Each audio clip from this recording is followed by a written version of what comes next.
वल्लभ गिरिवरधारी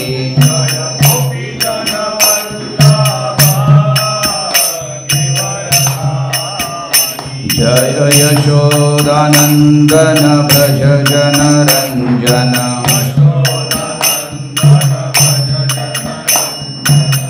यशोदानंदन भज जन रंजन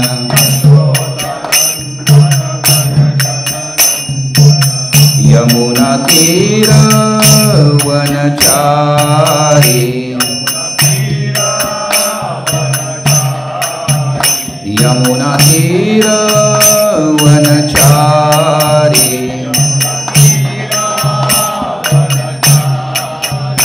जय राधा माधव कुंज विहारी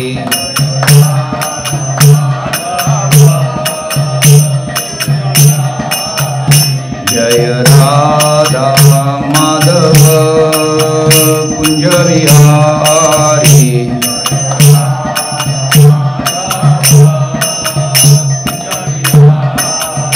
श्री श्री राधा माधव की। श्रीमद् भागवतम पहिला स्कंद अध्याय 2 12वा श्लोक आपण आज घेणार आहोत। तत्श्रद्धाना मुनया तत्श्रद्धाना मुनया ज्ञान वैराग्य युक्तया पश्यन्ति आत्मनि च आत्मानं भक्त्या श्रुत गृहीतया तत्श्रद्धाना मुनया ज्ञान वैराग्य युक्तया पश्यन्ति आत्मनि च आत्मानं भक्त्या श्रुत गृहीतया तत्श्रद्धाना मुनया ज्ञान वैराग्य युक्तया पश्यन्ति आत्मनि च आत्मानं भक्त्या श्रुत गृहीतया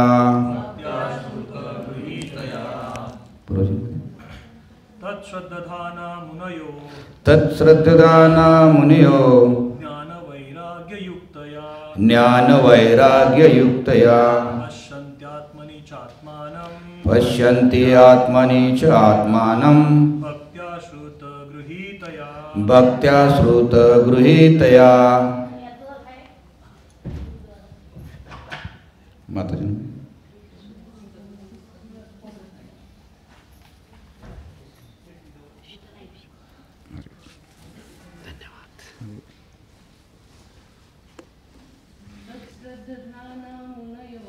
श्रद्धाना मुनयो ज्ञान वैराग्य युक्तया पश्यन्ति आत्मनि आत्मानं भक्त्या श्रुत गृहीतया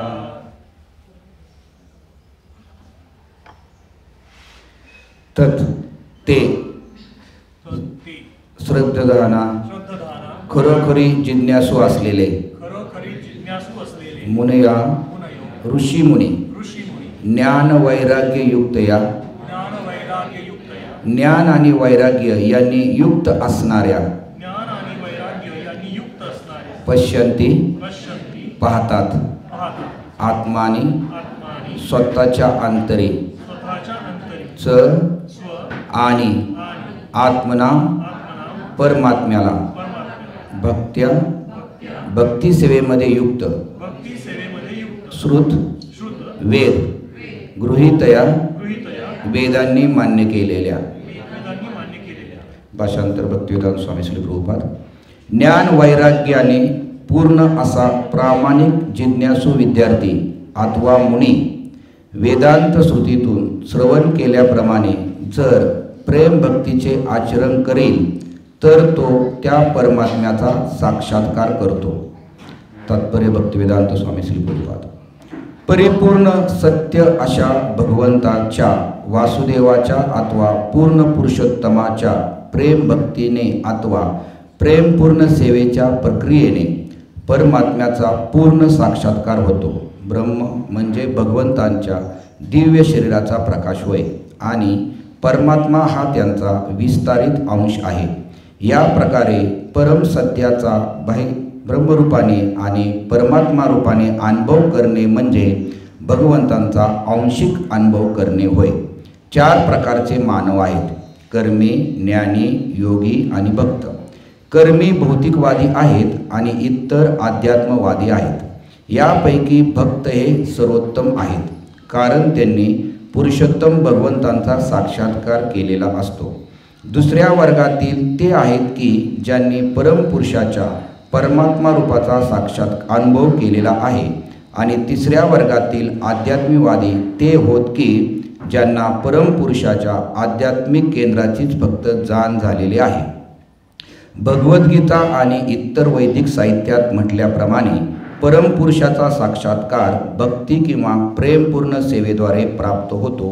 अशी भक्ती ज्ञानाने आणि भौतिक अनासक्तीने पूर्ण असते. आपण जो मुद्दा यापूर्वी चर्चेला आहे तो हा की प्रेममय भक्ती केली की त्या पाठोपाठ पूर्ण ज्ञान आणि वैराग्य किंवा अनासक्ती उदित होतात.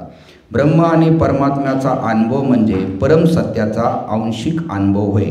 असे असल्या कारणाने ब्रह्म आणि परमात्म्याच्या साक्षात्काराची साधने म्हणजे ज्ञान मार्ग व योग मार्ग हे देखील परमसत्याच्या साक्षात्काराची अंशतः साधने आहेत.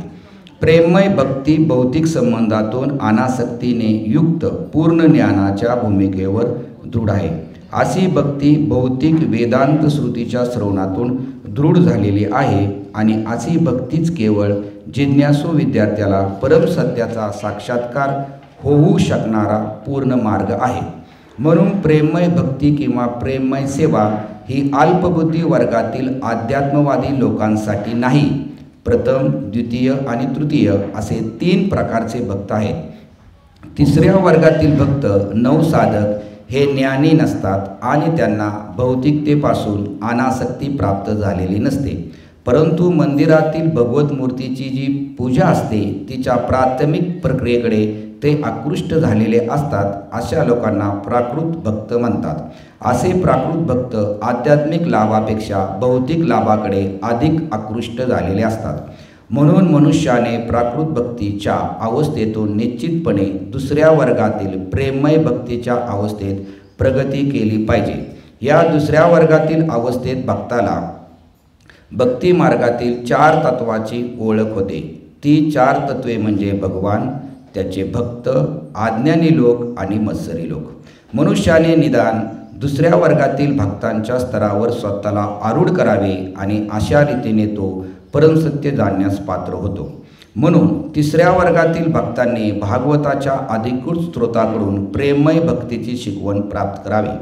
प्रथम क्रमांकाचा भागवत म्हणजे भक्तीत पूर्णपणे प्रस्थापित झालेले व्यक्तिमत्व आणि दुसरा भागवत म्हणजे भागवत संदेश ग्रंथ भागवत. म्हणून तिसऱ्या वर्गातील भक्ताला प्रेममय भक्तीची शिकवण घेण्यासाठी भक्त भागवताकडे गेले पाहिजे. अशा व्यक्तिमत्वाचा भक्त हा भागवताची कथा सांगून उपजीविका करणाऱ्या धंदेवाईक मनुष्याप्रमाणे नसतो. असा भक्त हा श्री सूत गोस्वामींप्रमाणे श्री सुखदेव गोस्वामींचा प्रतिनिधी असला पाहिजे आणि त्याने सर्व लोकांच्या सर्वांगीण कल्याणाकरता प्रेममय भक्तीचा प्रचार केला पाहिजे. नवसाधकाला अधिकारी व्यक्तीकडून श्रवण करण्याची फार कमी उत्सुकता असते. असा भक्त आपल्या इंद्रिय तृप्तीकरता धंदेवाईक मनुष्याकडून श्रवण करण्याचा देखावा करतो. अशा प्रकारच्या श्रवणाने आणि कीर्तनाने सर्व गोष्टी बिघडून गेल्या आहेत.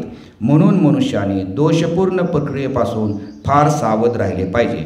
भगवद्गीतेत किंवा श्रीमद भागवत यात सांगितलेले पवित्र संदेश निसंशय दिव्य आहेत, पण तरीसुद्धा अशा प्रकारचे दिव्य विषय धंदेवाईक मनुष्याकडून ग्रहण करायचे नसतात.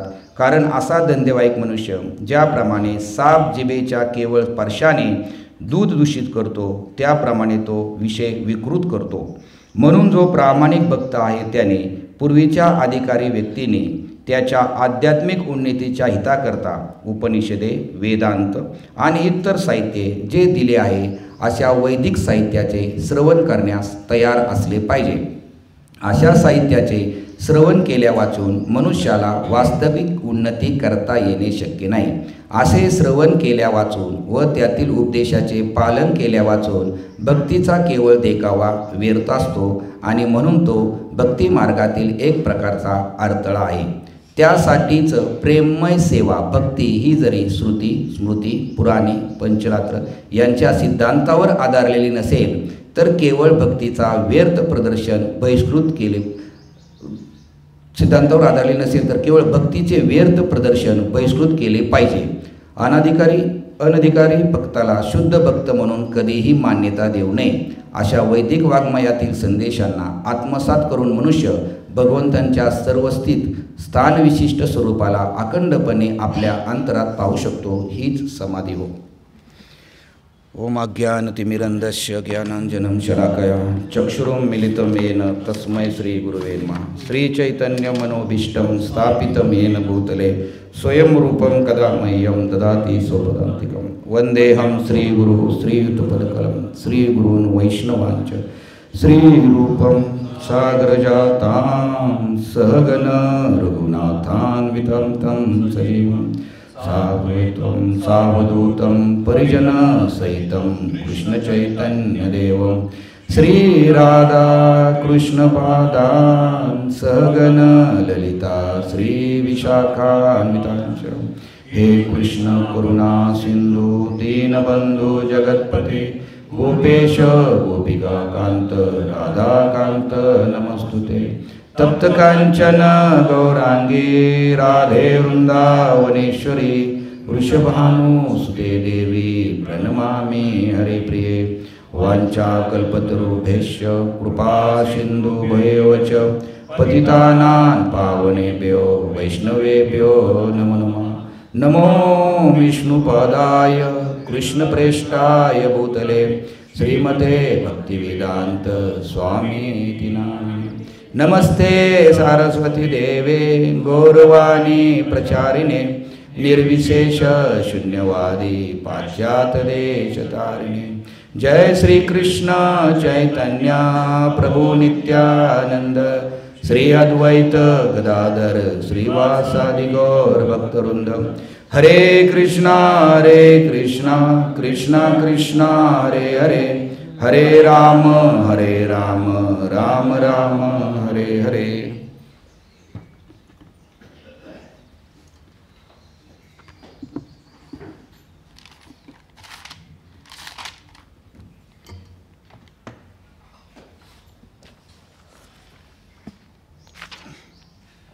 ज्ञानवैराग्याने पूर्ण असा प्रामाणिक जिज्ञासू विद्यार्थी आणि अथवा मुनी वेदांत श्रुतीतून श्रवण केल्याप्रमाणे जर प्रेम भक्तीचे आचरण करेल तर तो त्या परम सत्याचा साक्षात्कार करतो.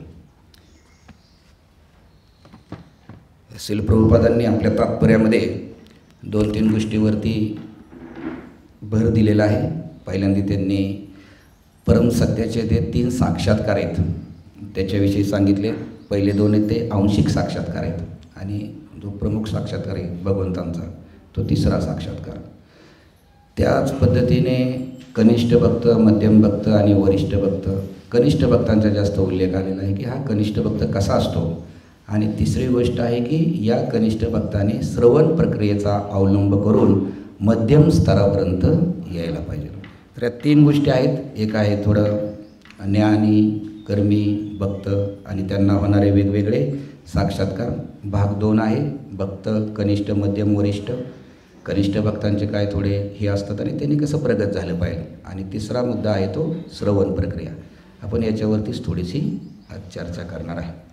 तर याच्यामध्ये 4 प्रकारचे मानव सांगितलेत. कोणकोणते सांगितलेत? बरोबर, कर्मी, ज्ञानी, ज्ञानी आपण म्हणतो. नंतर योगी आणि चौथे भक्त. त्यालाच आपण कर्मयोगी, ज्ञानयोगी, ध्यानयोगी आणि भक्तियोगी म्हणतो. तर योग म्हणजे काय? योग म्हणजे जीव जेव्हा सेवेच्या माध्यमातून भगवंतांशी जोडला जातो त्याला आपण योग म्हणतो. तर जीवाला भगवंताशी जोडण्याची इच्छा का असते? कारण या जगामध्ये जरी तुम्ही पाहिलं, या जगामध्ये जरी पाहिलं, जो ज्याचा अंश आहे त्याला त्याच्याशी जोडण्याची इच्छा स्वाभाविक आहे. ठीक आहे, चालेल. तर जीवाला भगवंताशी जोडण्याची इच्छा किंवा भगवंतांकडे जाण्याची इच्छा ही खूप स्वाभाविक आहे. कारण या जगामध्ये जर आपण पाहिलं, जो ज्याचा भाग आहे, जो ज्याचा अंश आहे त्याला त्याच्याकडे जाण्याची, त्याच्याशी जोडण्याची इच्छा स्वाभाविक असते. जरी दगड आपण म्हणतो हा पृथ्वीचा अंश आहे, पृथ्वीचा भाग आहे, तो हवेत जरी टाकला तरी त्याला परत खाली येण्याचीच इच्छा असते. अग्नीला सूर्याकडे जाण्याची इच्छा असते, कारण अग्नी हा सूर्याचा अंश आहे, सूर्याचा भाग आहे. आणि त्याचप्रमाणे पाणी कुठेही गेलं तर आपण म्हणतो त्याला नदीकडे आणि समुद्राकडे जाण्याची ओढ असते. त्याच पद्धतीने आपल्यालाही भगवंतांकडे जाण्याची ओढ ही खूप स्वाभाविक आहे. परंतु त्याच्यामध्येही जाण्यासाठी कुठला मार्ग अवलंबला पाहिजे हे मात्र या ठिकाणी आपल्याला विस्तृतपणे सांगण्यात आलेले आहे. भगवंतांकडे जातानाही 3 टप्पे आहेत. काही जण भगवंतांच्या फक्त जे ब्रह्मज्योती म्हणतो त्या रूपाकडे आकर्षित होतात, त्यानंतर परब्रह्माकडे आणि त्यानंतर साक्षात पूर्ण पुरुषोत्तम भगवंतांचे जे स्वरूप आहे त्याकडे आकर्षित होतात. आणि या ठिकाणी प्रभुपाद आपल्याला सांगतात की पहिले जे 2 आहेत, ब्रह्म साक्षात्कारवाले आणि परम, आणि त्याच्या आधी अजून एक आहेत कर्मी, ते आध्यात्मिकवादी नाहीत, ते भौतिकवादी आहेत कर्मी. ते कसं आहे ते थोडंसं आपण पुढे गेल्या या 4 विषयी जरा सविस्तर चर्चा करू, म्हणजे तुमचे हे 4 जण चांगल्या प्रकारे लक्षात राहतील. तर भगवंतांकडे जाण्याची ही स्वाभाविक इच्छा आहे, कारण आपण भगवंतांकडे गेल्याशिवाय किंवा ज्याचे आहोत त्याच्याकडे राहिल्याशिवाय आपण आनंदी होणार नाही.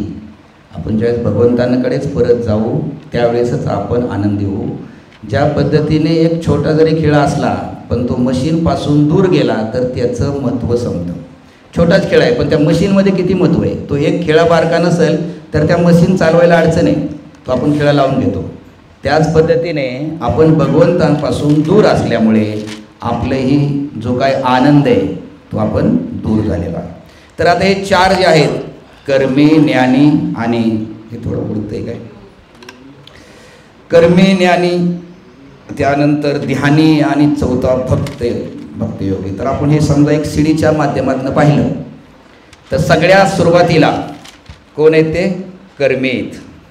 सगळ्यात सुरुवातीला हे कर्मी काय करतात, तर जे कर्मी ते आपल्या इंद्रियन भगवंतांच्या सेवेत लागला. सुरुवातीचे सगळ्यात कर्मी, ठीक आहे, कर्मी जे आहेत सगळ्यात सुरुवातीचे ते आपले इंद्रियांना भगवंतांच्या सेवेमध्ये लावतात. कर्मयोग आहे भगवद्गीतेमध्ये. पहिल्यांदा सगळ्यात सोपी गोष्ट इंद्रियांना सेवेत लावणं. आपण म्हणतो की मन सेवेत लावणं अवघड आहे, पण जे दिसते त्याआधी इंद्रिय लावा, इंद्रिया पाठोपाठ मन पण येईल. सगळ्यात सोपं इंद्रिय लावणे, सेवा करणं भगवंतांची इथं, त्यानंतर मन पण आपोआप येईल. मग सगळ्यात सोपी आहे कर्मी, इंद्रिय भगवंतांच्या सेवेत लावणे. आपले हात, आपले पाय, आपले डोळे, कान हे सगळे भगवंतांच्या सेवेत लावणे. हे झाले ही पहिली पायरी. त्यानंतर जे दुसरे आहेत ते ज्ञानयोगी, ते आपले बुद्धी भगवंतांच्या सेवेत लावतात. ते काय लावतात, आपली बुद्धी मनापेक्षा अजून थोडी सोपी, मन अवघड आहे. आणि तिसरे जे आहेत ते ध्यानयोगी, ते आपलं मन भगवंतांच्या सेवेत लावतात. आणि भक्तियोगी आहेत तो साक्षात आत्मा आपण म्हणतो तो परमात्म्याच्या सेवेत लावतात. बाकी ह्या 3ही ते लावतातच, इंद्रिय लावतात, बुद्धी लावतात, मनही लावतात. आणि या तिघांकडनं जो एक गोष्ट राहून जाते तो म्हणजे आत्मा भगवंतांच्या, स्वतः आपण तो भगवंतांच्या सेवेत लावणे, तो भक्तयोगी आहे तो करतो. म्हणजे 4ही जणांच्या 4 गोष्टी तुमच्या लक्षात आल्या. कर्मी आहेत ते इंद्रिय, जे ज्ञानी आहेत ते बुद्धी, जे ध्यानी आहेत ते मन, आणि भक्त आहे तो आत्मा. पण त्याचबरोबर आपण पाहतो आपण भक्ती मार्गामध्ये ह्या 4ही गोष्टी येतात.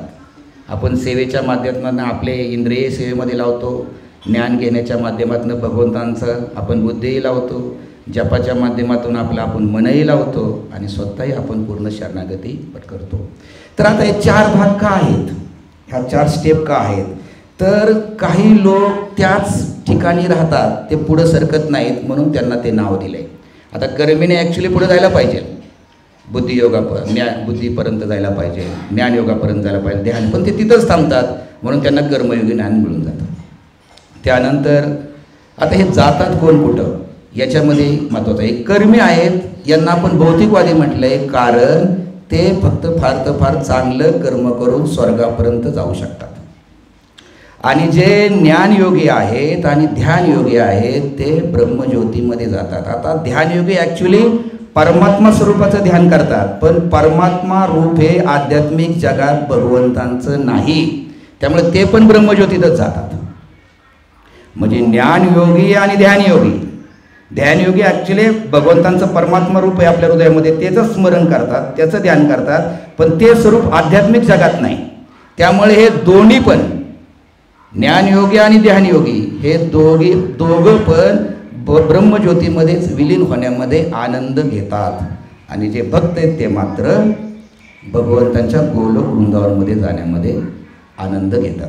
आता हे कर्मयोगी आपल्याला फार पाहायला मिळतात या जगात. जास्त जर प्रमाणात पाहिलं तर बरेच लोक म्हणतात, बघा आम्हाला भगवंतांकडे काय गरज आहे, आम्ही काही वाईट कार्य करत नाही, कोणाला काही हे त्रास देत नाही, आम्ही आपलं सगळं कर्माच्या नियमाप्रमाणे जे सांगितले त्याप्रमाणे करतो, त्यामुळे आम्हाला भगवंतांकडे जाणे, आपला सेवा करण्याची काही आवश्यकता नाही. जास्त तुम्हाला कर्मयोगी भेटतील जगामध्ये. काही लोकांना नाव पण दिलेलं असतं, कर्मयोगी अमुक अमुक. तर एक कर्मयोगी त्यांना वाटतं की काय चांगलं कर्म करायचं आपलं, बस बाकी काय भगवंतांची भक्ती करायची नाही.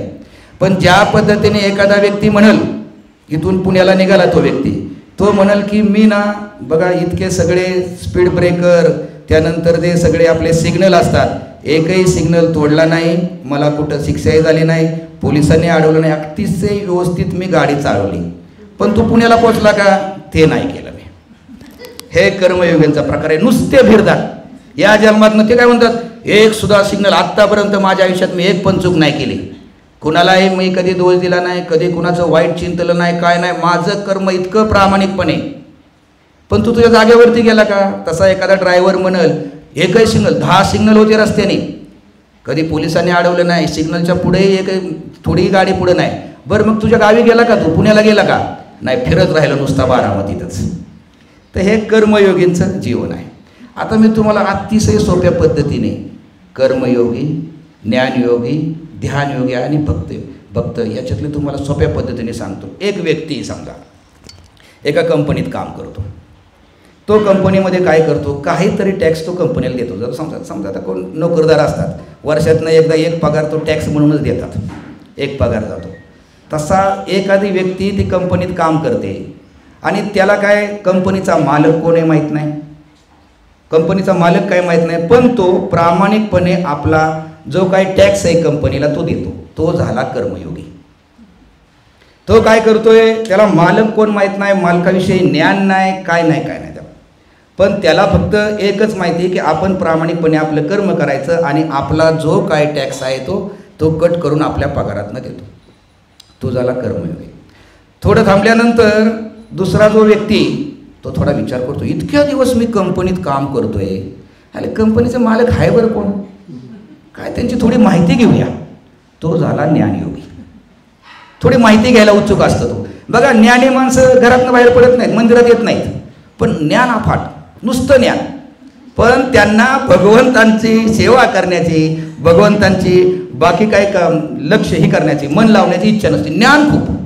मग हा दुसरा प्रकारचा जो नोकर आहे तो काय विचार करतो, अरे मालक कोण आहे बरे आपले, कित्येक दिवस झालं मी काम करतोय नुसतं इथं. एखाद्या व्यक्तीला उत्सुकता लागते की अरे भगवंत कोण आहेत, आपण एवढे दिवस हे सगळे आपल्याला हवा पुरवली, पाणी पुरवलं, कोण आहेत.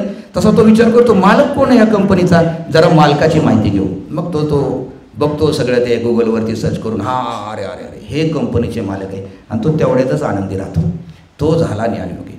तिसरा जो असतो तो विचार करतो, अरे मालक दिसतात कसे बरे, तो झाला ध्यानयोगी. तो काय करतो, तो म्हणतो मालक दिसतात कसे, त्यांच्याकडे कुठले गुण आहेत, काय आहेत, ते दिसायला कसे आहेत, तो झाला ध्यानयोगी. आणि चौथा जो असतो तो काय करतो, अरे मालक येणार कधी बरं. ध्यानयोगी पण विचार करतो येणार कधी, आणि तो पाहतो आल्यानंतर. पण चौथा विचार करतो, अरे मालक आलेत आणि त्याच्या बाजूला आजूबाजूला हे सगळे लोक गप्पा मारत बसलेत आणि ते किती आनंद घेत आहेत गप्पा मारण्यामध्ये. मलाही मालकांबरोबर अशाच गप्पा मारायच्या, असंच त्यांची सेवा करायचं आहे. तो झाला भक्तियोगी. चारी कळले तुम्हाला? चारी लक्षात आले ना? जो पहिला आहे तो नुसता कर्म करतोय, त्याला काही इंटरेस्ट नाही. भगवंत कोण आहेत, काय आहेत, कोण मालक आहे, काही इंटरेस्ट नाही. पण कर्म मात्र प्रामाणिक. याच्यामध्ये प्रभुपादांनी ते विकर्मी वगैरे त्याचा काही उल्लेखच नाही. यांना मानव म्हटले, बाकीचे मग ते पशुयोनीतले सगळे बाकीचे दिसत आहेत त्याचा इथं उल्लेखच नाही कुठं. हे 4 जण आहेत. सगळ्यात पहिल्यांदा सुरुवातीचं त्याला काही इंटरेस्ट नाही, त्याला आपलं कर्म छान करायचंय, त्याला मालकात इंटरेस्ट काय नाही. दुसऱ्याला ज्ञान घ्यायचंय की मालक कोण आहे. तिसऱ्याला मालकाला पाहायचंय, पण त्याला नुसतं पाहायचंय. मालक आले की तो लांबून पाहतो, वा सुंदर मालक आहे. आणि चौथ्याला मात्र नुसता पाहण्यात इंटरेस्ट नाही. तो म्हणतो अरे आजूबाजूचे किती सेवा करतात त्याची, त्या मालकाची, मलाही तशी सेवा करायची. तर हा झाला भक्तियोगी. मग सर्वात जर आपण स्तरावरती म्हणायला गेलं तर कनिष्ठ सर्वात जर पाहिलं तर ते कोण आहेत? कर्मयोगी. त्यानंतरचे ज्ञान. ज्ञानी मग संच अवघड आहे, कठीण आहे त्यांना भक्तियोगापर्यंत. ज्ञान इतकं आहे त्यांना, ते जागेवर बसूनच. बघा ज्ञानी माणसं जास्त हे करणार नाहीत, फक्त ते आपण जर त्यांना हो सगळं माहिती आहे आम्हाला, ते तुम्हाला अजून 2 ग्रंथातनं गोष्टी सांगतील. म्हणून प्रभुपादांचे भक्त एकदा बाहेर गेले प्रचार करायला आणि केळवाल्याकडेच गेले का प्रचार करण्यासाठी. आणि ते सांगायला लागले भगवंतास येत वगैरे. तर त्या केळवाल्यांनी 2-4 श्लोक सांगायला सुरुवात केली. भारतामध्ये ज्ञानयोगी खूप आहेत, ज्ञान खूप आहे लोकांना, बाहेरच्या जगांना माहीत नाही काय. आणि ते केळवाल्यांनी तिथले 2-4 श्लोक सांगायला लागले. ते प्रभुपादांकडे आले, प्रभुपाद भारतीय लोकांना प्रचार किती अवघड आहे, आम्ही काय सांगायला गेलो की ते दुसरे अजून 2-4 श्लोक सांगतात. प्रभुपाद म्हणले भारतीय लोकांना तुम्ही ज्ञान मार्गाने प्रचार नाही करू शकत. तुम्ही त्यांना ज्ञान द्यायला लागाल तर तुम्हाला अजून ते 2 सांगतील. तुम्ही बघा कृष्ण महाराज सांगितलं की ते दत्तचरित्रामधले 2 गोष्टी सांगतात काहीतरी, की दत्तच बघा प्रमुख आहेत. कोणी लक्ष्मीचं वाचलं असेल तर ते लक्ष्मी सांगतात, महालक्ष्मी माने. प्रचार करणं अवघड आहे. मग प्रभुपाद त्या भक्तांना म्हणले भारतीय लोकांना तुम्ही 2 गोष्टींनीच आकर्षित करू शकता. एक म्हणजे तुमची नम्रता आणि दुसरी म्हणजे तुमची पवित्रता. आणि इस्कॉन तेच करते. कारण तुम्ही जर खूप ज्ञान सांगायला गेला ना काही नाही, पण बाकीचे बघा बाहेरचे लोक आपल्याकडे का आकर्षित आहेत, या 2 गोष्टी नाही करत. आणि ह्या 2 गोष्टी जर आपल्या संपल्या आपला प्रचारही संपला. फार तुम्ही ज्ञानी वगैरे म्हणून लोक नाहीत आले, ते म्हणतात नम्र किती तिथं लोक, कारण बाहेर बघायला मिळत नाही. बाहेरचे सगळे ज्ञानी ते एका वेळेस तर भांडण करतात. कधी टीव्हीच्या डिबेट वगैरे बघितल्यात का? वेगवेगळे आलेले असतात बघा साधू संत, इतके भांडण असतात ना, आता वाटतं का एकामेकाला पकडून मारतं काय. आता हे इतकं हे याचं ज्ञान सांगत असतो, ते त्याचं ज्ञान सांगत असतो आणि वाद चाललेला असतो. या भारतीय लोकांना ज्ञान मार्गाने ज्ञान देऊन समजणारच नाही. आणि तुम्हाला सांगू आपल्यापेक्षा ज्ञान त्यांच्याकडे जास्त आहे. आपण किती वाचतो असं ग्रंथ? नाही वाचत आपण जास्त. श्रवणावर मी येणारच आहे पुढं वेळ मिळाला तर, पण आपण वाचत नाही जास्त आणि आपण पराजित होऊ शकतो. आणि नास्तिक तर इथं एवढे जबरदस्त आहेत, त्यांच्याबरोबर लढाई करणं तर खूप अवघड आहे. पण तुमची नम्रता दिसली आणि इथं काय आहे सध्या बाकी लोक पाहतात ते काय पाहतात, म्हणतात ह्यांच्यातले एकमेकांचे व्यवहार किती छान आहेत. आणि बघा हे एवढे सिनियर आहेत आणि इतके नम्रतेने बोलतात. आणि दुसरी गोष्ट आपली पवित्रता, ह्यांचे विचार किती पवित्र आहेत, ह्यांचं राहणीमान किती पवित्र आहे. या 2 गोष्टीच फक्त भारतीय लोकांना आकर्षित करू शकतात आणि त्याच्या आधारावरतीच प्रचार होऊ शकतो, ज्ञानाच्या आधारावरती नाही. तर हे 4 जण कळाले का तुम्हाला व्यवस्थित? कर्मी, ज्ञानी, ध्यानी आणि भक्त. अजून एक उदाहरण देतो म्हणजे अजून समजेल जास्त तुम्हाला. हे समज तर असेलच तुम्हाला. आता आंब्याचा सीझन चालला आहे. आता मी ज्याकडे मंडई आणायला जातो तो म्हणतो सर आता एप्रिलमध्ये आंबे येतील बरं का, तुम्ही घ्यायला या. आणि आमचा आंबा एवढा भारी वगैरे. तर तो मी ऐकलं म्हणजे मी झालो सध्या ज्ञानयोगी. आंब्याची माहिती सगळी मी ऐकून घेतली. आंबा इतका भारी वगैरे, तुम्ही या म्हणले स्वस्तामध्ये तुम्हाला देतो. मग विचारलं कुठून येतो, काय आंबा कसा आहे काय, मग त्यांनी सगळं सांगितलं. मी तेवढं फक्त ज्ञान घेतलं, मी झाला ज्ञानयोगी. नंतर मी त्यात तो आंबा पाहायला गेलो तर मी झालो ध्यानयोगी. अरे इतकं ऐकलं तो आंबा आहे कसा, साईज कशी, मोठा आहे का छोटा आहे काय आहे ते पाहायला गेलो त्याने. आणि ज्यावेळेस मी तो खरेदी करून त्याची चोर घेईल त्यावेळेस भक्ती योगी. तर ही महानता आपण पण स्वतःची ओळखायला पाहिजे की प्रभुपादांच्या कृपेने आपण डायरेक्ट भक्तियोगापर्यंत आलोय. नाहीतर कोणतरी कर्मयोगी राहिलं असतं, कोणतरी ध्यानयोगी राहिलं असतं, ज्ञानयोगी राहिलं असतं. दुसरीकडे काही जण आले पण असतील फिरून, ज्ञानयोगीमधनं ध्यानयोगीमधनं आले पण असतील. काही कधी भक्तांवर बोलतो त्यावेळेस ते म्हणतं आम्ही भरपूर पाहिलं बाहेर म्हणले जगामध्ये, पण काय नाही म्हणले. हा जो भक्तीचा मार्ग आहे हा सर्वश्रेष्ठ आणि हाच आनंद देणारा मार्ग आहे. आणि आपण स्वतःला धन्य मानलं पाहिजे आणि नेहमी कृतज्ञत असलं पाहिजे की आपला डायरेक्ट ही 4थी स्टेप मिळली. पहिली नाही, दुसरी नाही, तिसरी नाही, डायरेक्ट 4थीत ॲडमिशन आहे आपल्याला. म्हणून आपण आपल्याला धन्य मानायला पाहिजे. आणि जसं मी सांगितलं की हे जातात कुठं तिघं पण, ज्ञानयोगी, ध्यानयोगी, आणि ह्यांना वेगवेगळे साक्षात्कार आहेत. जसं म्हणतात की ज्ञानयोगींना ब्रह्मज्योतीचा जी भगवंताची अंगकांती आहे त्याचा साक्षात्कार होतो, ध्यानयोगीला परमात्मा रूपाचा होतो, आणि भक्ताला येतो पूर्ण पुरुषोत्तम भगवंतांच्या स्वरूपाचा साक्षात्कार होतो. आपल्याला हे नेहमी उदाहरण दिलं जातं की समजा एक गाडी निघाली तिकडून, सुरुवातीला त्याची लाईट दिसते, सुरुवातीला लाईट दिसली तो ज्ञानयोगी, त्याला फक्त ती लाईट दिसते ब्रह्मज्योती. नंतर तो थोडा जर पुढं चालत आला तर त्याला ती गाडी दिसायला लागते, गाडीचा त्याला साक्षात्कार होतो, तो झाला ध्यानयोगी. आणि त्याच्या पुढे गेला तर त्याला त्या गाडीतल्या बसलेली व्यक्ती दिसायला लागते, तो झाला भक्तियोगी. आता तर मला वाटतं ह्या तिन्ही प्रकारातनं आपल्याला विषय एकदम. आता जो भक्तियोगी त्यांनी बघा गाडीची लाईट पण पाहिली, गाडी पण पाहिली, आणि त्यांनी त्या आतली व्यक्ती पण पाहिली.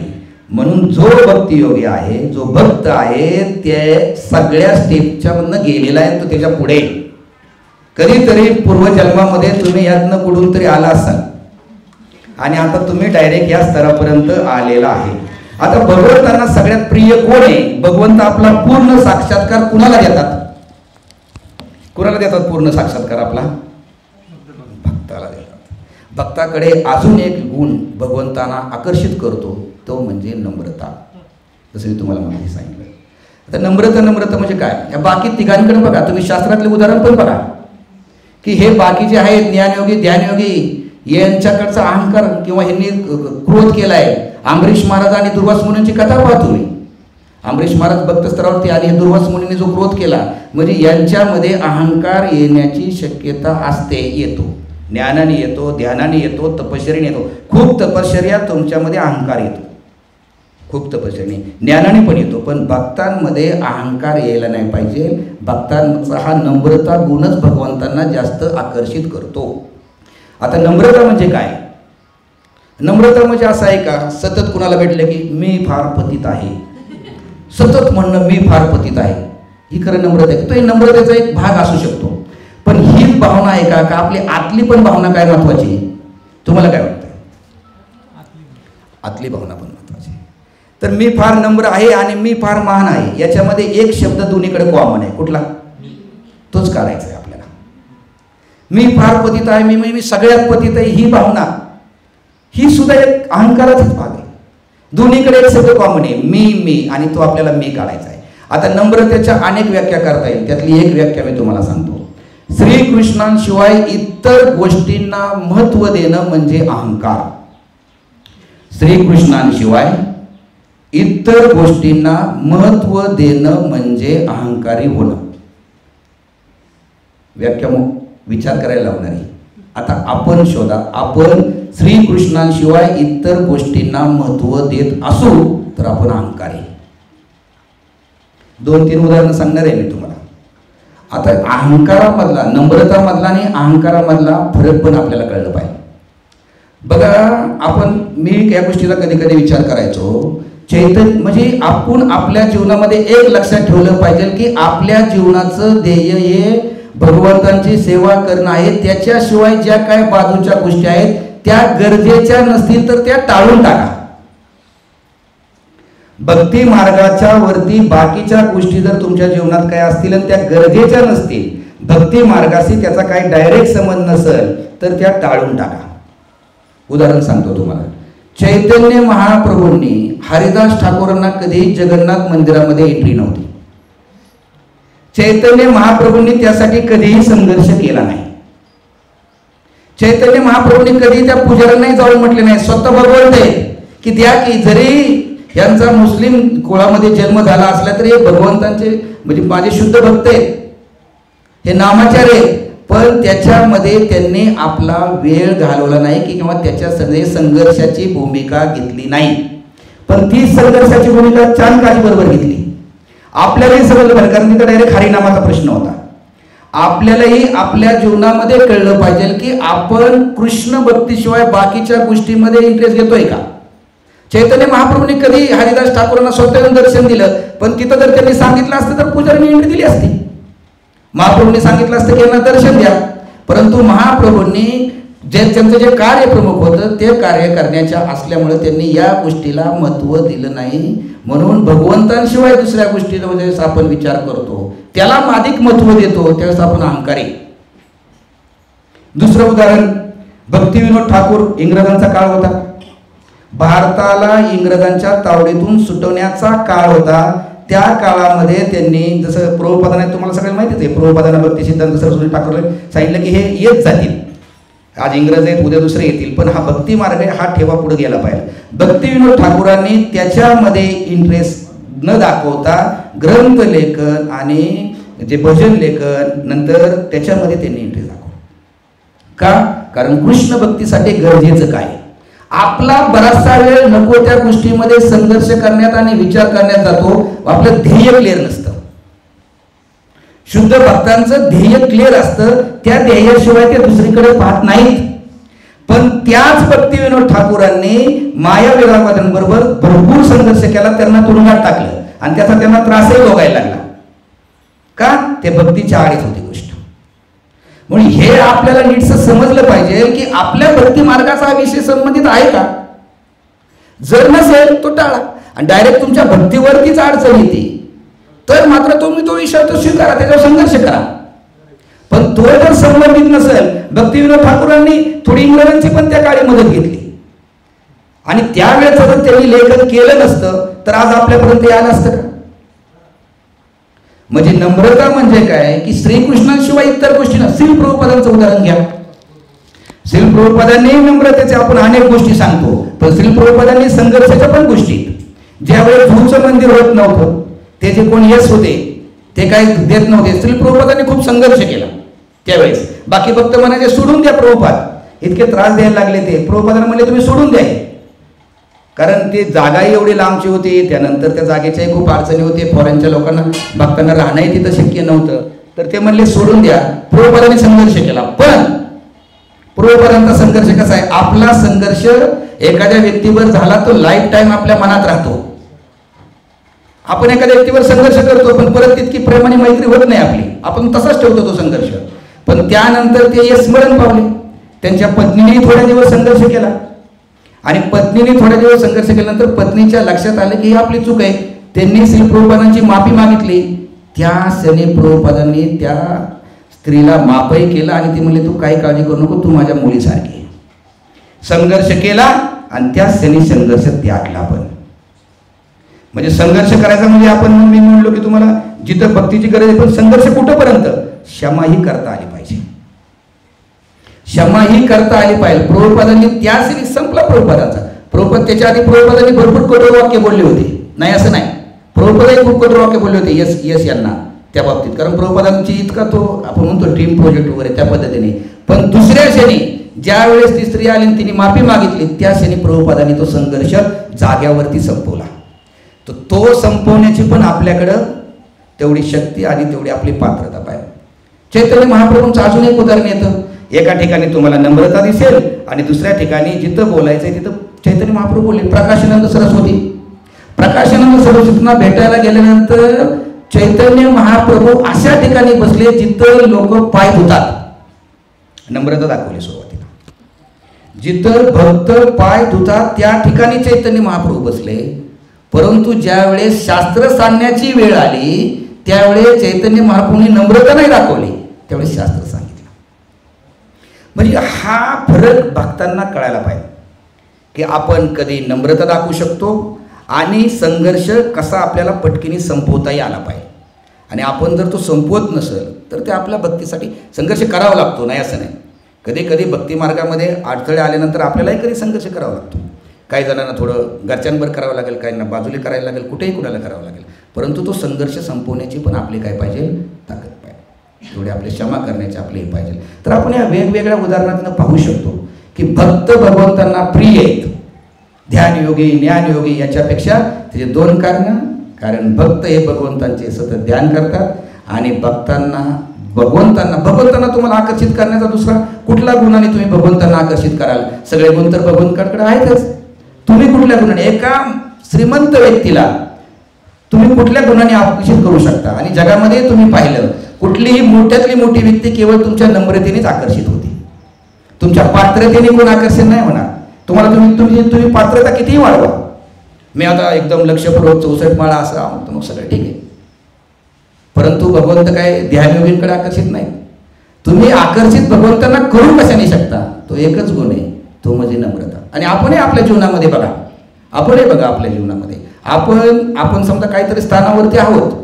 समजा तुम्ही काहीतरी प्रोफेशनल, समजा मी शिक्षक आहे, कोण डॉक्टर आहे, कोणी वकील, पण तुम्ही एखाद्या व्यक्तीविषयी तुम्हाला दया कधी येते?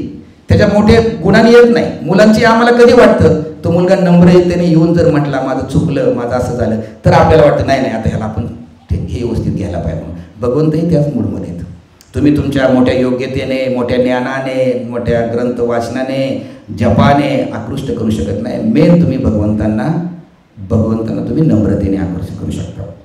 आता ह्या बाकीचे 2 जण आहेत, कर्मी सोडूनच द्या, त्यांचं काही जास्त नाही, ते स्वर्गापर्यंत आहेत. ते ज्ञानी आणि ध्यानीत, त्यांचं काय एक प्रॉब्लेम आहे, ते भगवंतांशी प्रेमाचं आदान प्रदान करू शकत नाहीत. हे गंमत अशी बघा, हा भक्ती मार्गाचा एक मार्ग असा आहे. ध्यान मार्ग आणि ज्ञानयोग मार्ग असा आहे. इथं करायचं एक आणि प्रत्यक्ष वर गेल्यावर करायचं एक, फरक आहे. इथं काय करायचं, इथं ध्यान करायचं, इथं तिथं काय आज जाऊन बसायचं आहे ब्रह्मज्योतीत. आता जे इंजिनियरला वगैरे मुलं आहेत ते शिक्षक सांगतात, अहो इथला जो अभ्यास आहे ना याचा काय तिकडे संबंध नाही म्हणले जॉबला, तिथं वेगळंच काहीतरी करावं लागते, तिथं कोडिंग शिका, तुमचे स्वतःचे उपाय. मग ह्या अभ्यासाचं काय 10% उपयोगी अभ्यास. आणि ज्ञान एवढं वाढत चाललंय म्हणले 4 वर्ष शिकतील ना कंपनीला वेगळंच काहीतरी चाललं पाहिजे असतं. तसं या ज्ञान योगी आणि ध्यान योगींचं काय, इथं करायची गोष्ट वेगळी आणि ध्येयाची गोष्ट तिथं त्यांचं वेगळे. फक्त भक्ती मार्ग असा आहे, इथं जे करायचंय तेच वर करायचंय, याच्यामध्ये फरक नाही. फक्त इथं प्रवचन वगैरे द्यायचंय, तिथं द्यायचं नाही. आणि बरं आहे की उलट प्रवचन देणं जरी काय एवढी सोपी गोष्ट आहे का?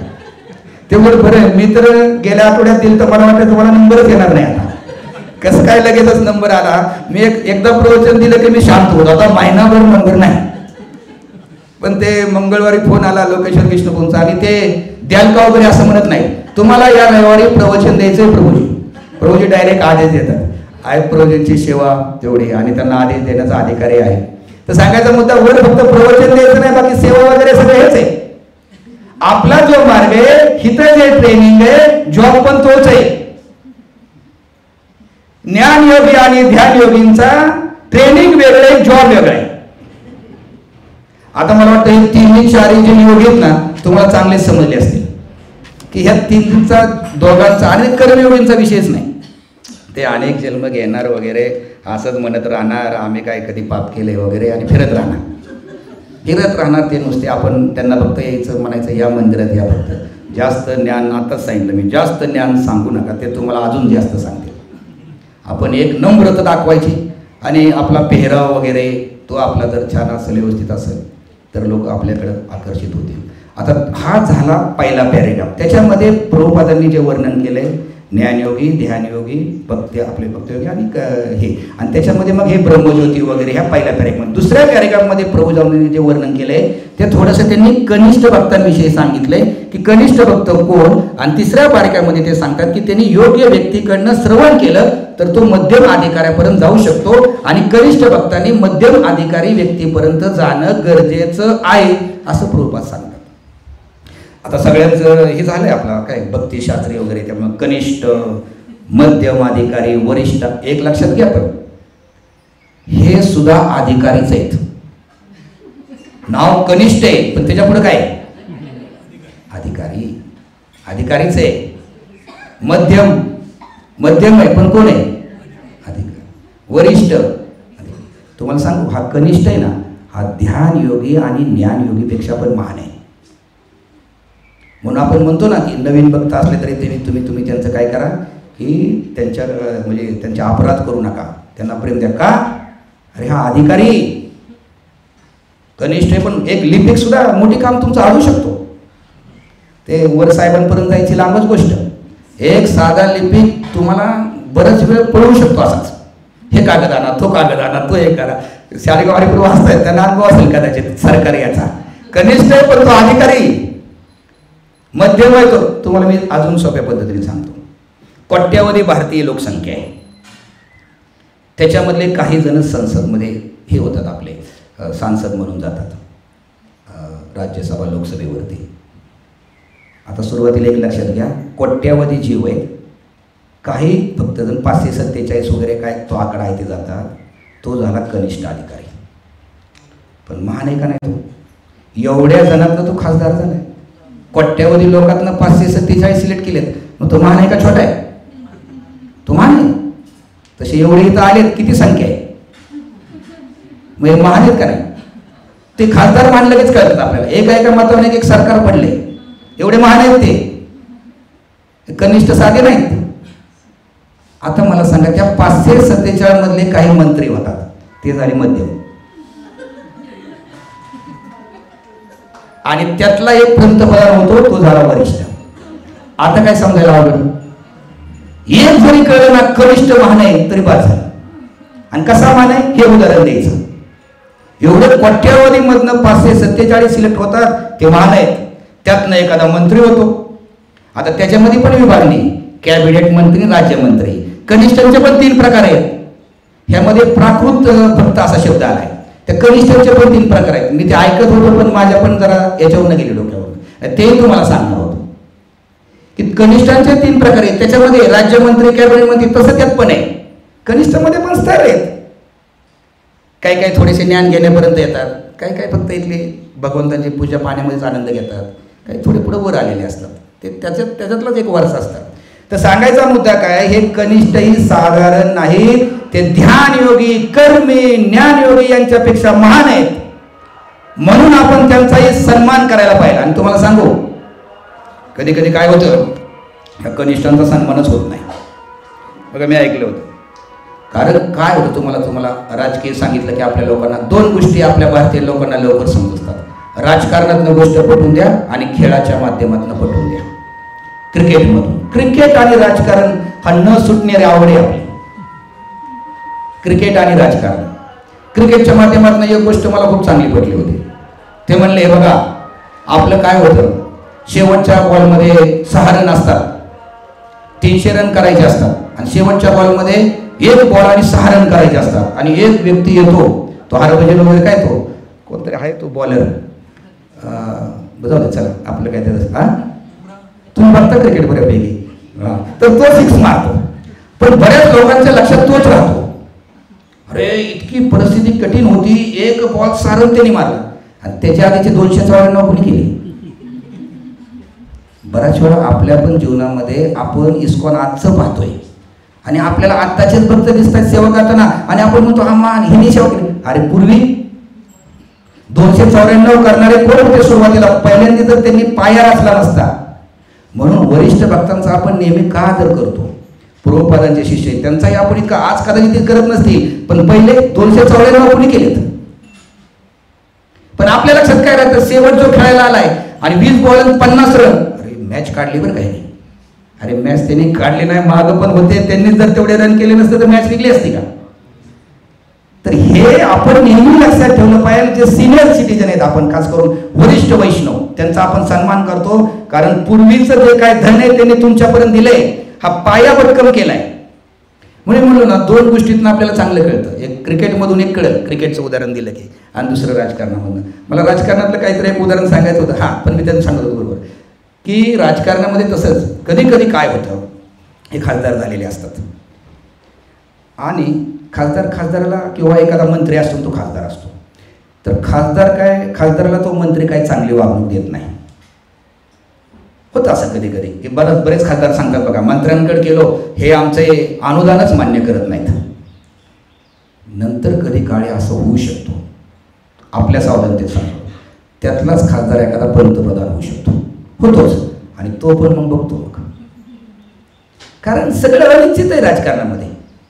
कितीतरी लोकांचे जे संघर्षित असेल की मी साध्या स्थितीवरती असताना ह्या व्यक्तीने मला साध्या साध्या गोष्टीमध्ये चांगली वागणूक दिली नाही, तो मंत्री होतो, पुढच्या वेळेस हा खासदार होईल. म्हणून आपण म्हणतो की ध्रुव महाराजांना जरी ते भक्त नसताना त्रास दिला होता, पण त्याचे परत सगळे जे काय हे आहेत पाप किंवा काय जे असेल अपराध ते लागले त्याच्या आईला सावत्राईला. म्हणून इथं कनिष्ठ भक्त उद्या कधी मध्यमन कधी वरिष्ठ होईल सांगता येत नाही. जसा एक खासदार अचानकच काय ते धोरण असतं ते सरकारचं तिथल्या की एखाद्या साध्या माणसाला डायरेक्ट मुख्यमंत्री पंतप्रधान बाकीचे त्याच्या विरोधात गडबडून जातात ज्यांनी त्रास दिलेला असतो. भक्ती मार्ग पण भगवंतांची कृपा कुणावरती होईल आणि कोण कधी काय होईल काही आपण सांगू शकत नाही. ही केवळ ही साधी भावना झाली की बाबा तो परत कुठला तरी इन्चार्ज होईल आतापासूनच, ही भावना नाही खरी. शुद्ध भावना ही आहे कुणी असो ज्याने एकदा जरी हरे कृष्ण महामंत्राचा जप केलाय त्याच्यासाठी आपल्या मनामध्ये आदर पाहिजे. आता हाही विषय वेगळा होईल, आदर कुणाचा करायचा, दंडवत कुणाला करायचा, हे सगळं झालंय, हा विषय वेगळा. या कनिष्ठ भक्तांविषयी आपल्या मनामध्ये आदर हवा, तर तो आदर आपण नेहमीच ठेवला पाहिजे. आता कनिष्ठ म्हणजे कोण? श्रद्धा कोमल, विग्रह सेवामध्ये त्याला थोडंसं विग्रहांना पाहण्यामध्ये काही काही आपण बघतो 6-7 वाजता लोक येतात नाही, 15-15 मिनिटं भगवंतांच्या समोर थांबलेले असतात, त्यांना ते भगवंतांना पाहण्यात. पण यांच्यामध्ये थोडी भौतिक कामना असते कनिष्ठमध्ये. आपण जितक्या वेळ भगवंतांसमोर थांबणार नाही ना तेवढ्या वेळ बाहेरचे बहुत लोक येऊन थांबतात, त्यांच्या प्रार्थनाही तशाच असतात, त्यांच्या अडचणी तशा असतात, त्या भौतिक अडचणी घेऊन आलेल्या असतात ते, त्यामुळे ते जितके वेळ थांबतात. पण यांना सांसारिक गोष्टीत रस असतो, भगवंतांच्या भक्तांच्या संघामध्ये रस नसतो एवढा, दुसरं भौतिक कामना असतात. यांचं कसं असतं माहिती का सांगू? कारण कनिष्ठ मध्यम हे प्रचारासाठी ओळखता पण आले पाहिजेत, ते पण गरजेचं आहे. अपराधी भावनेतून नाही पण समजलं पण नाही.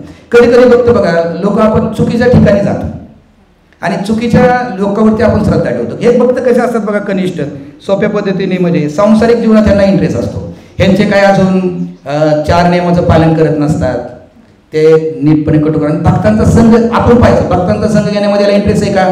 तर म्हणायचं याची प्रगती झाली. मेन गोष्ट त्याला भक्तांचा संघ घेण्यामध्ये इंटरेस्ट असेल तर आपण त्याचा जास्तीत जास्त सन्मान करायला पाहिजे, कारण ही गोष्ट दुर्मिळ आहे. बाकीचे जे कनिष्ठ आहेत ते काय करतात माहिती नसतं, ते काय काय आपण म्हणतो की प्रभुपाद सांगायचे की 2-2 तास कीर्तन करणार आणि कीर्तन झाले की बाहेर जाऊन बिडी फुकणार. कनिष्ठ असतात त्यांना भौतिक इच्छा पण पाहिजेत आणि आध्यात्मिक पण पाहिजेत त्यांच्याकडनं. मग इथं 2-3 तास आपण म्हणणार काय उत्साह आहे प्रभूजींना, बाहेर गेले की चहा पिणार. त्यांचे 4 नियम सुटत नाहीत, त्यांना संघ नको नसतो, त्यांच्या भौतिक कामना असतात. जरी ते ह्या सगळ्या गोष्टी करत असले तरी भक्तांचा संघ घेण्यामध्ये आणि भक्तांमधून ऐकण्यामध्ये त्यांचा जर इंटरेस्ट नसेल तर तो कनिष्ठच आहे. आपण कुठल्या स्तरावर आहे? आपण ठीक आहे, आपण तुम्ही म्हणाल मी कुठे चहा कॉफी येत असलं तर काहीच नाही, पण भौतिक इच्छा आहेत, भक्तांचा संघ घेण्यामध्ये इंटरेस्ट आहे. भक्तांचा संघ घेण्यामध्ये जर इंटरेस्ट असेल तर मात्र आपण त्या भक्ताची आशा धरू शकतो की हा श्रवणाने मध्यम होईल, श्रवणाने मध्यम होईल. आता काय सांगितलं प्रभुपादांनी? तिसऱ्या ह्याच्यात येऊ आपण, 9:15 थांबूया आपण. तिसऱ्या याच्यामध्ये सांगितलं की अशा कनिष्ठ भक्तांनी जर शुद्ध भक्तांकडून श्रवणाचा नंतर ग्रंथ भागवताचा आधार घेतला तर तो भगवंतांच्या मध्यम अधिकारी होऊ शकतो आणि भगवंतांना पूर्ण साक्षात्कार भगवंतांचा तो करू शकतो. त्यामुळे तर श्रीमान नंदुलाल प्रभूंनी इथं इतकं श्रवण ठेवलंय, इतकं श्रवण आहे की सारखं श्रवणच चालू आहे आपल्याकडे. 3 दिवस गौर पौर्णिमा, काले शरद प्रभू आले आणि प्रभूजीने परत अजून गौर कथा सांगितल्या. तर इतक्या गौर कथा आपण ऐकल्या की सगळ्यात कृपाळू अवतार म्हणतो आपण चैतन्य महाप्रभूंचा. इतकं श्रवण आहे की श्रवणानेच इथं खास करून प्रभुपादांनी सांगितलंय की श्रवणाने, ते पण कुठलं? भगवद्गीता भागवतम यातील श्रवणाने, ते पण योग्य व्यक्तीच्या श्रवण ऐकूनच योग्य व्यक्तींकडं त्या व्यक्तीची जी काय स्थिती आहे ती सुधारू शकते. एकमेव आधार आहे तो श्रवण, दुसरा आधार नाही. श्रवणाला इतकं महत्व आहे. आपण तर इतक्या आपण पहिल्यापासून हेच ऐकत आलो, श्रवण करा श्रवण करा श्रवण करा. आपण सेवेचं बोलतो पण त्याच्यापेक्षा जास्त आपण श्रवणाचं बोलतो. तर या कनिष्ठ भक्तांना आपण जास्तीत जास्त श्रवणासाठी पर्याय दिले पाहिजे आणि त्यांना श्रवणाची संधी दिली पाहिजे, नाहीतर हे बाहेरचं जाऊन ऐकतात. तुम्ही जर योगी इथं पुष्कळ संधी उपलब्ध करून दिली नाही तर ते बाहेरचं श्रवण करतील. म्हणून नंदुरबारपूरनी इथं इतकी संधी श्रवणाची दिली की आता हे भागवतम पण आपला चालू आहे, त्यानंतर इथंही रे आपले असतात. हे आपलं काय होतं बघा. आणि दुसरं एक सांगितलं बघा, प्रभुपादांनी काय सांगितलं एक वाक्य की कनिष्ठ भक्तांनी मध्यम अधिकारी होण्यासाठी प्रयत्न करायला पाहिजे, प्रामाणिक प्रयत्न करायला पाहिजे. बघा, मनुष्य एकमेव असा जीव आहे. माणसाला कधी वाटतं का हो, तो कधी प्रयत्न करतो का जरा जमिनीवर पण चालायला शिकू दे? कुत्र्याला कधी वाटतं का हो जरा हवेत पण उडायला शिकू दे? त्यांना आपला स्तर उंचवण्यामध्ये कधीच इंटरेस्ट नसतो. एकमेव मनुष्य आहे त्याला आपला स्तर उंचवणं आवडतं. कुठल्याही प्राण्याला आपला स्तर उंचावून करण्यामध्ये कधीही इंटरेस्ट नाही, त्यांना ते आठवतही नाही. पण आपल्याला बघा, आपण थोडे गरीब असू तर श्रीमंत होऊ वाटतं, अजून श्रीमंत होऊ वाटतं. थोडी आपली तब्येत कमी असेल तर आपल्याला ती वाढ वाटते, फार वाढली असेल तर ती कमी करू वाटते. हे सगळेच हे काय आपल्याला प्रगती करण्याची इच्छा ही फक्त मानवाला आहे, ही प्राण्यांना नाही. ह्या इच्छेचा फायदा घ्या. ही जी इच्छा आहे ना ही भौतिकतेकडे घालू नका, आध्यात्मिकडे घालून बघा ना. आपण ही सगळ्या ज्या आपल्या इच्छा आहेत ना, इंद्रिय तृप्तीची इच्छा ही भौतिकतेकडेच लागतो. संतुष्ट न राहण्याची इच्छा भौतिकतेकडेच. चाणक्य पंडित म्हणतात तुमची संतुष्ट न राहण्याची इच्छा आहे ना 3 ठिकाणी लावा. आपण 3 ठिकाणी लावत नाही. ते म्हणतात, चाणक्य पंडित म्हणतात की 3 ठिकाणी माणसाने नेहमी संतुष्ट असायला पाहिजे आणि 3 ठिकाणी नेहमी संतुष्ट नसायला पाहिजे. 3 ठिकाणी कुठं संतुष्ट असायला पाहिजे? चाणक्य पंडित 3 गोष्टी सांगतात, त्याच्यामधले मी तुम्हाला सांगतो. 3 गोष्टी बाबतीत आपण संतुष्ट पाहिजे आणि आपण बरोबर त्याच्या उलट करतो. 3 ठिकाणी म्हणजे एक पतीने पत्नी बरोबर आणि पत्नीने पती बरोबर संतुष्ट असायला पाहिजे. दुसरं, आपण जे काही भोजन घेतो त्याच्यावर संतुष्ट असायला पाहिजे. लगेच 1 तासाने खाण्याची इच्छा नाही धरायला पाहिजे. आपण बघा इथं संतुष्ट नाही. आपण इस्कॉनचं एवढं म्हणतो पण प्रसादाबाबतीत फार गोष्टी आहेत. पुढच्याला मिळू द्या थोडा जास्त शिरा आणि आपल्याला कमी मिळू द्या असतो, परत सेकंड सर्विंगला घेणारच. संतुष्ट नाही म्हणतो आपण. शिल्लक आहे का थोडं स्वीट. आणि तिसरी गोष्ट म्हणजे धनाच्या बाबतीत आपण संतुष्ट असायला पाहिजे. चाणक्य पंडित म्हणतात 3 गोष्टी बाबतीत संतुष्ट राहा, आनंदी राहा. पतीने पत्नी बरोबर, पत्नीने पती बरोबर. भोजनाबाबतीत संतुष्ट राहा. आपल्या तर याच्यामध्ये 1 टाइमच भोजन घ्यायला पाहिजे, फार तर फार 2 टाइम, 1 टाइम पण घेतात. आणि तिसरी गोष्ट धनाच्या बाबतीत, धन कितीही कमवा असंतुष्ट नाही जगात. कधी कधी या राजकीय लोकांचा आपण आकडे ऐकतो पैशाचे, अरे काय करणार आहे म्हणलं, आणि काय नाही. बऱ्याच जणांना एकच मुलगा, त्यांना मुलंही जास्त नाही आणि इतकी कमवण्याची इतकी धन घेण्याची इच्छा आहे आणि एवढं नाहीये परिवार त्यांचा मोठा. आणि 3 गोष्टी बाबतीत कधीच संतुष्ट असू नये. त्या गोष्टी आध्यात्मिक आहेत. एक म्हणजे स्वाध्याय, शास्त्राचे अध्ययन करण्यामध्ये कधीच संतुष्ट होऊ नये. 20 मिनिटात वाचन केलं बस, बरं आपल्याला लगेच संतुष्ट होतो आपण. 20 मिनिटं वाचलाच. शास्त्राचं अध्ययन करण्यामध्ये कधीच संतुष्ट असू नये. ऐकावं, श्री श्री जगन्नाथ बलदेव सुभद्रा महारानी की जय. गोष्ट नंबर 2, जपा बाबतीत कधीच संतुष्ट असू नये. भगवंतांच्या मंत्र जपा बाबतीत. आणि 16 माळा हे एक संतुष्टी तर आपल्याला कशातच नाही. आपण संतुष्ट होऊन जातो. 16 माळा झाले म्हणजे इतकं संतुष्ट झाले की आता इतका मोठा डोंगर डोक्यावरचा खाली उतरला. जोपर्यंत 16 माळातली एक जरी माळ राहिली तर दिवसभर चैन पडत नाही. एक माळ राहिली, एक माळ राहिली. ती 16 माळा मिनिमम सांगितल्या, संतुष्टी करायला सांगितल्या नाही, मिनिमम 16 माळा. आणि या जगाचा युगधर्म आपण म्हणतो.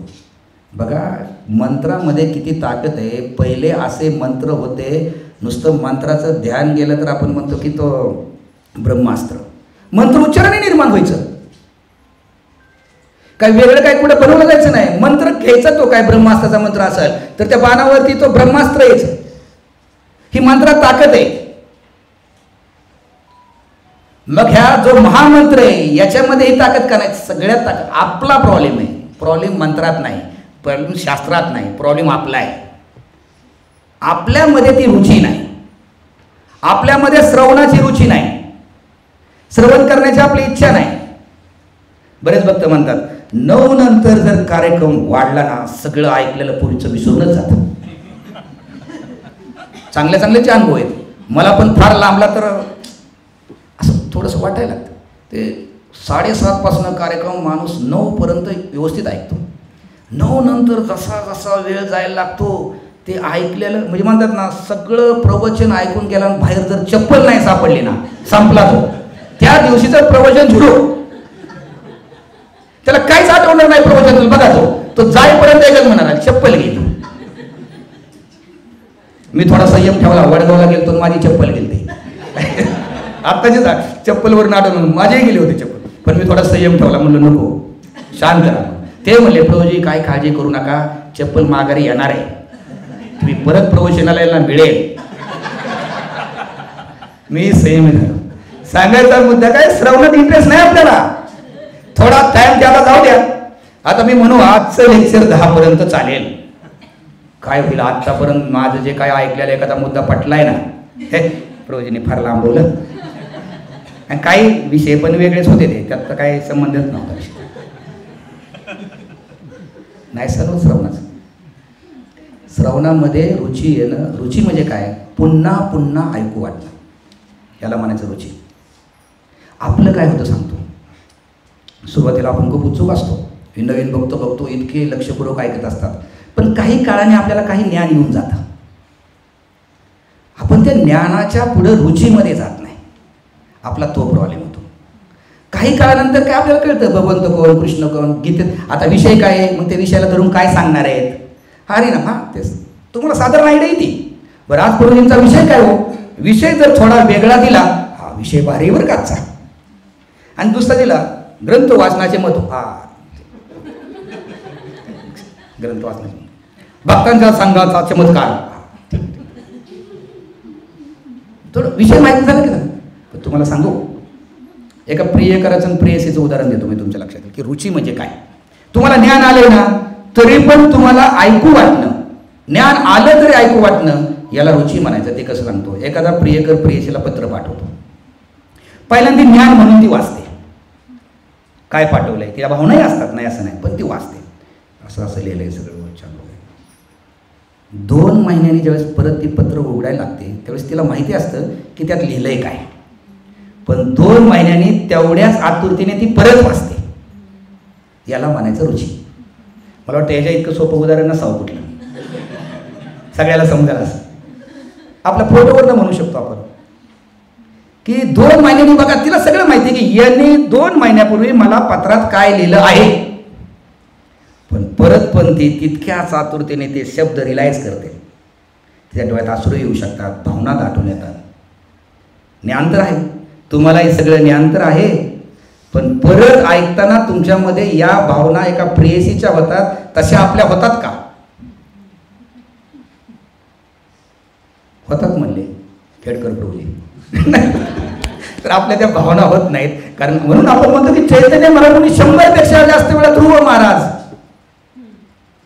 ध्रुव महाराजांच्या कथा ऐकल्या, प्रल्हाद महाराजांच्या कथा ऐकल्या. का?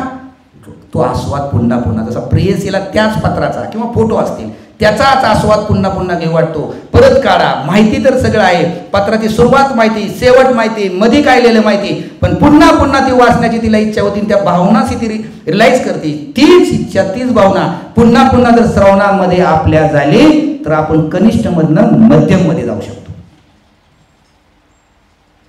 आणि आपला हाच प्रॉब्लेम होतो. इथं सांगितलंय की आपण कनिष्ठ मधनं मध्यम मध्ये जाण्यासाठी प्रयत्न करायला पाहिजे. आपले इथं प्रयत्न कमी पडतात.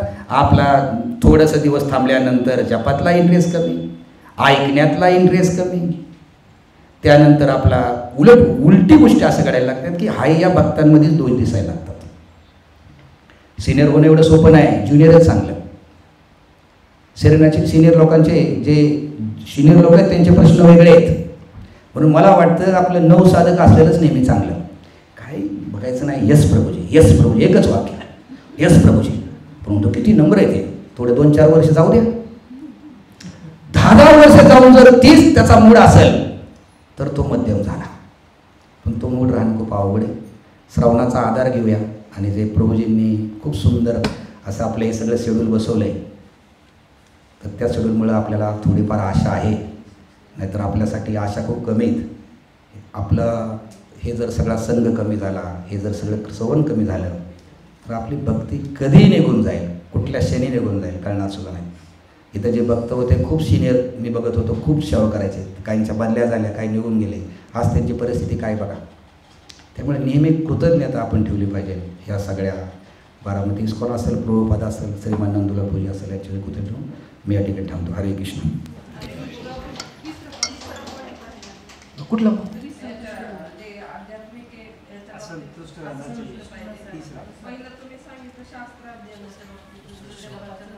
तिसरी गोष्ट सगळ्या बारामतीकरांच्या आवडते, दान देण्याबाबतीत असंतुष्ट असायला पाहिजे. ठीक आहे, याच्यावर भरपूर बोलता येईल. दान कधीच आपल्याला असं नाही वाटलं पाहिजे की महिन्याला मी नित्यसेवा 1000 रुपये देतो बास, आता मी कुठल्याही फेस्टिवलला देणार नाही, आता मी जन्माष्टमीची पावती फाडणार नाही, महिन्याला 1000 देतोय. दानाबाबतीत कधीच संतुष्ट राहू नका, सतत दान देत राहा. आणि हा नेम आहे, जितकं देता त्याच्या दुप्पट येतच. आणि हा सगळ्यांचा अनुभव आहे. हरे कृष्ण.